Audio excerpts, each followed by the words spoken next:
Good morning. Where are we here? We got volume? Volume up. Good morning. All right, we got some volume now.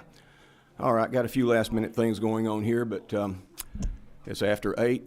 We probably will have a few more members coming in, but thanks for being here this morning. This is the House Full Insurance Committee. We have 3 measures before us. Before we get started, as is our custom, I'd like to have an invocation. And Representative Taylor, would you voice a prayer for us, please? Be happy to. Thank you. If you'd bow your head. Good morning, Father. Thank you for the day you've given us and the opportunity to serve the people of Georgia. Help us use wisdom and discernment as we make these important decisions. We ask these things in Christ's name. Amen. Amen. All right. First bill we want to look at is Senate Bill 158. Senator Roberts, if you would please come to the table or the podium, wherever you would like to present from. We are working from LC 520196, correct, sir? Yes, sir, Mr. Chairman. All right, sir. Mr. Chairman and committee members, as some of you recall this bill from the Insurance Subcommittee, thankfully the winds and storms of the General Assembly and the session has not changed this construction bill. But what this does is this allows insurance companies to provide discounts to those who want to use the fortified building standards, which is a standard developed by the insurance industry that requires the structure to be fully tied in from the foundation to the rooftops. This construction withstands the wind events that we have here in this part of the country, hurricanes, tornadoes, and other things much better, therefore lowering the cost to the insurance companies after these events and lowering the cost to the home builders, residential or commercial. All right.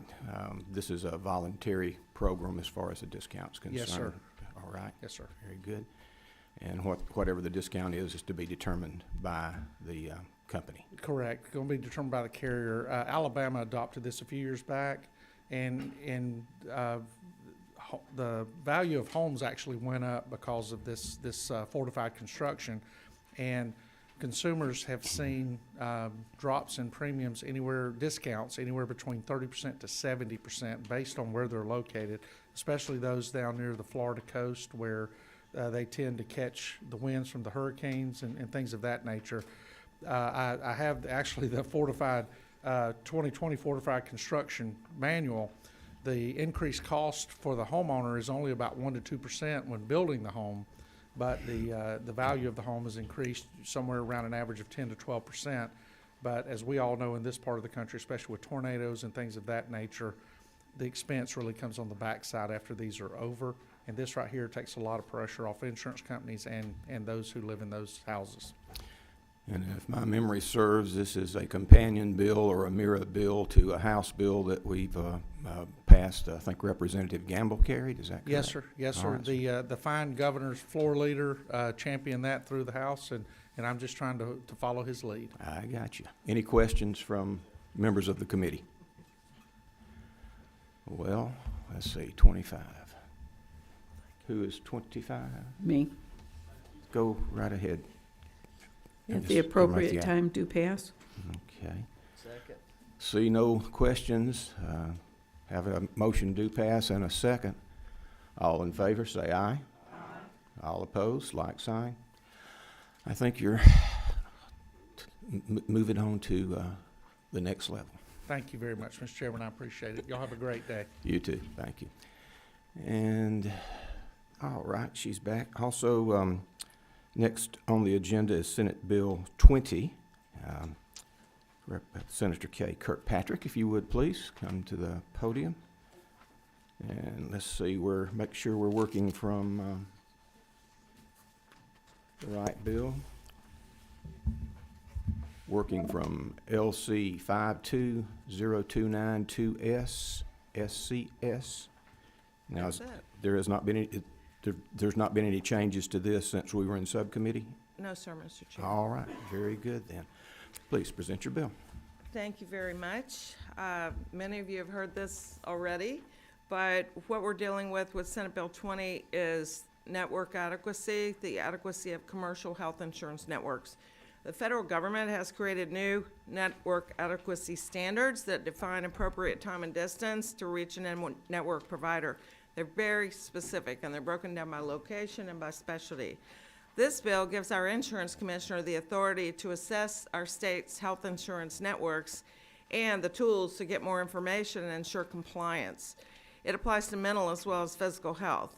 It does not apply to Medicaid, but only the plans subject to the commissioner's jurisdiction, which includes the individual health plans. It specifically clarifies the guidelines for telehealth, and it requires the commissioner to promulgate rules and to set up an annual report from insurers starting in January of 2025. This bill has been through a lot of changes working with the commissioner's office, and I'm happy to answer any questions. All right, and this was presented in subcommittee. I believe it met Chairman Taylor's approval. So if there are any questions from the committee, I'll be glad to entertain those at this present. Move to pass. Second. Okay, no questions. We got to move to pass. Who is your House sponsor? Representative Hawkins. Representative Hawkins. Okay, very good. Thank you. Did we vote? We haven't voted. All in favor? I've got a motion in a second. Sorry. All in favor? Say aye. Aye. All opposed? Like sign. Thank you very much. Appreciate it. Thank you, Mr. Chair. You're good. Thank you. All right. Well, we have one bill left, and we are waiting for some copies. Do we have those copies yet? Okay. So we will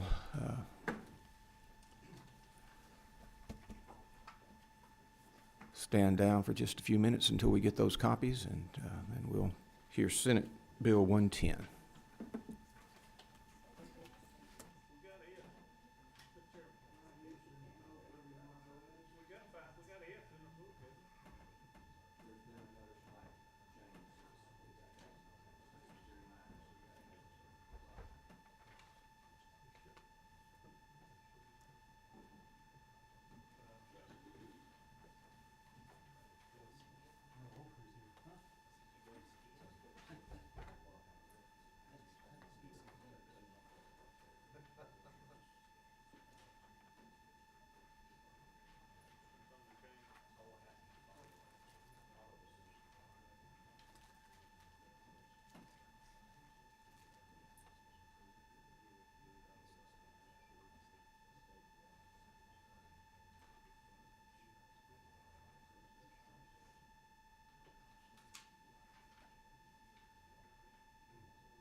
All right, we will come back to order.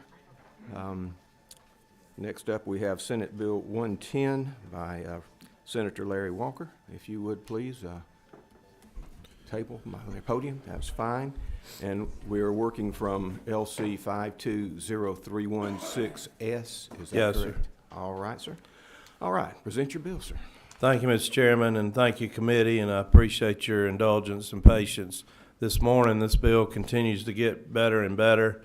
I presented this before House Insurance Subcommittee, I think it was last week or first of this week. It's all running together, and got some real good suggestions, recommendations, how to make this thing work better, and we've incorporated those suggestions into this latest version.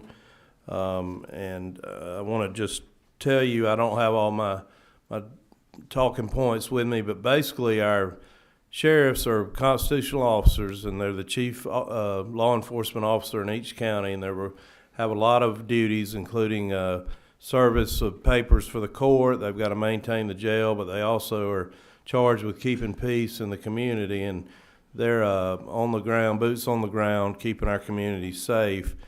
A 2021 compensation study by the Georgia Sheriff's Association showed that the average, and I don't have my notes, but the average compensation for sheriff deputies was somewhere in the $35,000 range, 36 average compensation, and average compensation for jailers was $31,000 or $2,000, which means that a deputy or jailer with a family of three, if he's the sole breadwinner or she, they would qualify for government assistance. And these folks are putting their life on the line for us every day, and we need to do something to try to help them with their compensation. We have some jailers in our state that are making $10 an hour. This was in 2021. We have some deputies making as little as $13 an hour. A lot of our counties just don't have the resources, and this is an opportunity for us to let the citizens of Georgia voluntarily donate to help the compensation for the Georgia sheriff's deputies and jailers.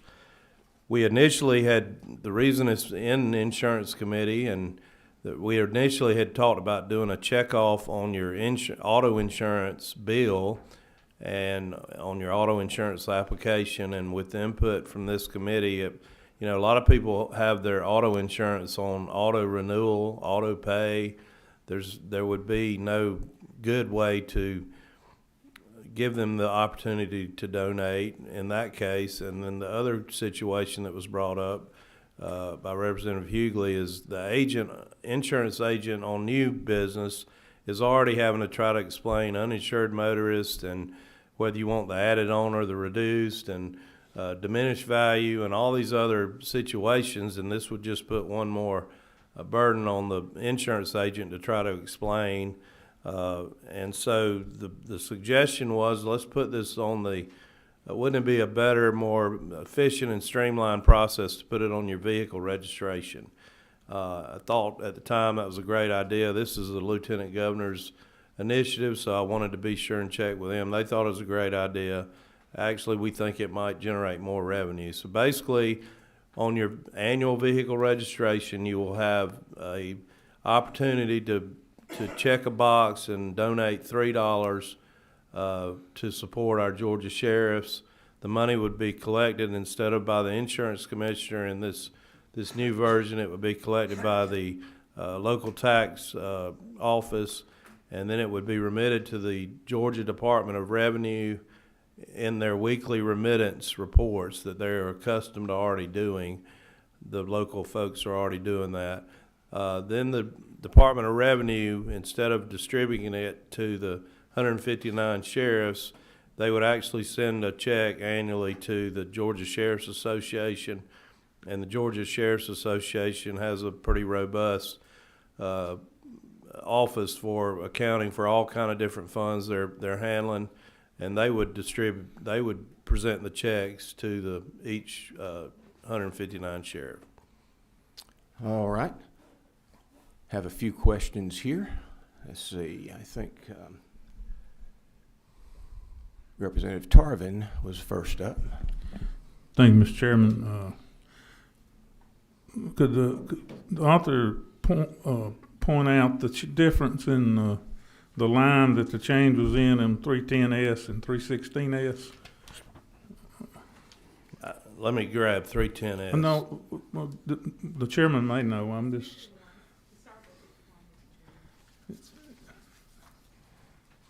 It's what big.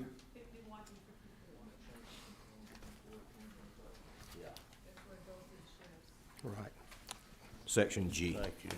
page 3, section G, line 51, 52, 53. Thank you, sir. All right, sir. Very good. All right. 12. Representative Taylor. Thank you, Mr. Chairman. This is great. I wondered if I donate my $3, is it going to go to my sheriff or to the fund, and how will it be distributed out of the fund? Good question. So it's going to go to the fund, and it's going to be distributed equally to the 159 sheriffs. Okay, thank you. We don't know really. The Department of Insurance told me that there's about 3.5 million registered vehicles in Georgia. That sort of kind of seems low to me, but that's what they told me. So we don't have any idea what the generous folks of Georgia will do as far as donating to this. I don't know if it's going to generate, $20,000 per county or 30 or 100,000. But we want it to be distributed equally to 159 counties. In your smaller population counties, $30,000 would have a decent impact and help. If they've got 8 or 10 deputies, it can make a difference. Whereas in your metro counties, it would really not even hardly be noticed, I don't think. So that's thank our you. thinking on that. Thank you. All right, thank you. Representative Gamble. Thank you, Mr. Chairman. To my friend, Chairman Walker, I like this bill. I'm not worried about us collecting it. I mean, that's very clear. I guess the part that just want to ask you about on the pay part, I know we're trying to enhance pay, but it also says benefits of law enforcement officers. So under that part, could it be that this money is spent on something other than pay, or is this and it's maybe more of a Terry question, is this just for pay enhancements for law enforcement officers? Well, I assume it could be spent. It specifically says it can't supplant any existing funding by the county commissioners, but I think it could be spent on better retirement benefits possibly, or maybe paid leave or that kind of thing, Okay. in addition to wages. Okay, thank you. Representative Davis. Thank you, Chairman. Most of my questions were asked by legislators earlier, but I have one question. For those counties with over 500,000 population, you said that this would be distributed equally? Correct. Yes, ma'am.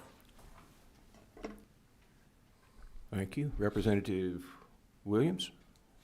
At the proper time, Mr. Chairman, I'd like to make a motion. All right, we've got a couple more questions here. I'll get right back to you. Okay. Representative Hughley. Thank you, Mr. Chairman. I was going to ask to make the motion also, but I do have a question. It says that this is going to be repealed in 2028. Is that for us to have an opportunity to review it and see how well it's going, or why? Yes, ma'am. That's why? Yes, ma'am. Thank you. Hopefully it'll be a big success and we can, remove that sunset. But the Senate likes to put sunsets on stuff. All right. Thank you. And Representative Hawkins. Thank you, Mr. Chairman. On line 43, it says amount of $3. Was there any discussion about allowing or greater to allow us to choose if we want to do $10 or $20? Was that ever discussed? No, sir, not really. It's not a bad idea. It does say it's made at the discretion of the applicant at the time of the application, Right. but it's not a bad idea. Would that be a problem for the insurance commissioner's office if there was a line on there that allowed them to put $10? I mean, to be able to do the accounting on that? Is there a issue with that? So it's gonna run through the Department of Revenue now Right. on your vehicle Oh, okay. registration and Okay, I'm Austin sorry. It Lake. was on, yeah, I you're don't right. know if that would complicate matters. I suspect it would, but I'd have to double check with our team and see. If it doesn't, I'll certainly let you know. Well, it'd be a little bit late since we're gonna pass the bill with $3, but I just, we got folks, I think, my father was legislative chairman for the Sheriff's Association when I was growing up. We spent our summers in Savannah at their annual meeting, and these men and ladies, they work awful hard, and $3 just, I would happily do 10 or 20, I think a lot of people would, but. I like what you're thinking on this. Of course, a lot of households have more than one vehicle, so they could do 3 per vehicle. And then you have businesses that have fleets of vehicles.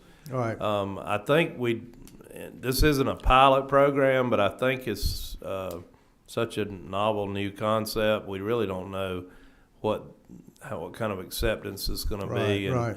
I can commit to you that we will come, if it is successful, I'll be happy to come back. Yeah, I don't want to hold the build up for that, but adjustments. be happy to look at that again in the future. Yes, sir. Thank you. Thank you for the bill. Thank you. And Representative Tarvin. Chairman, on that note, this bill has to go back through the Senate. If they find that this was possible, it could be amended on the floor, and it has to go back through the House and Senate both. So we could do that at that time in the next day or two if you saw fit to do so. We will look into doing that. Okay, who is the House sponsor for this? I really don't know, sir. If you'd like to carry it, that'd be wonderful, or. Well, Dr. Hawkins, that'd be great. All right, well, I guess we'd better pass the bill first. It seems like there's a desire here, so I will recognize Representative Williams to make his motion. Thank you. Chairman Taylor and I she told me she was going to cut me if I cut her off, but Chairman Taylor and I would love to pass this bill. Move, do pass. I take that's a do pass and a second. Okay. No further discussion. All in favor of passage of this bill, please say aye. Aye. All opposed, like sign. Your bill has passed in its current form, and we will continue to. Thank you, Chairman. I want to thank Chairman Tarvin. He chaired the subcommittee that heard this, and the bill is much, much improved because of that subcommittee's input. And I do want to point out that we're pretty hard-headed in the Senate, but we can be reasonable at times. So thank you for your support. Thank you, sir, and I look forward to seeing you this afternoon in your committee.